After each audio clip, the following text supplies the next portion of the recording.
Vous pouvez à tout moment débuter la phase 2 de sélection des articles. Dans cet exemple, lors de la phase 1, nous avons pour l'instant trié 16 études. Parmi celles-ci, 11 ont été jugées comme étant non pertinentes et ont donc été exclues. Les 5 autres études ont été automatiquement transférées à la phase 2, c'est-à-dire la phase du Full Text Screening. Pour débuter la phase 2 de sélection, cliquez sur Continue. Avant toute chose, nous recommandons d'insérer directement dans Confidence les PDF correspondant aux articles. Pour ce faire, cliquez sur Add Full Text, sélection de fichier et sélectionnez le fichier correspondant. Cliquez ensuite sur Terminer. De cette façon, vous vous assurez qu'à tout moment, chaque collaborateur a accès, peu importe où est-ce qu'il se trouve, aux articles PDF. De cette façon, il pourra les consulter et prendre ses décisions. Pour consulter l'article, cliquez sur View Full Text, sélectionnez l'article et celui-ci sera automatiquement téléchargé sur votre poste informatique.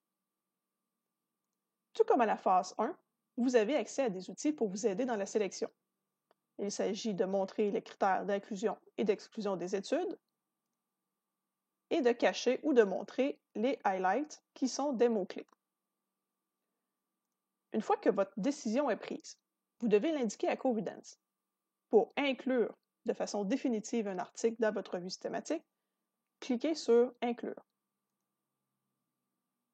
Si vous souhaitez exclure une étude, cliquez sur Exclude. À ce moment, Confidence vous demande quelle est la raison pour exclure de façon définitive cette étude. Vous devrez donc sélectionner la raison afin d'en faire le suivi dans votre Prisma. Si jamais la raison ne se situe pas dans les choix de réponse, cliquez sur Edit this list et ajoutez une raison. Ensuite, sélectionnez la raison et cliquez sur Confirm. Vous pouvez poursuivre de cette façon.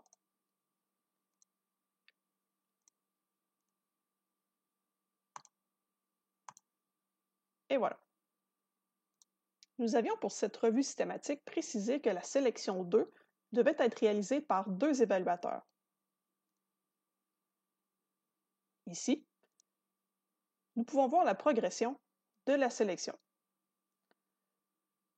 Nous voyons entre autres qu'il y a un conflit entre les 2 collaborateurs. Pour résoudre les conflits, cliquez sur Resolve Conflicts. L'information qui est disposée ne vous permet pas de savoir si la personne, Vanessa ou Maxime, a inclus ou exclu l'étude. Cela ne vous dit pas non plus quelle est la raison finale qui a été choisie par Vanessa ou par Maxime.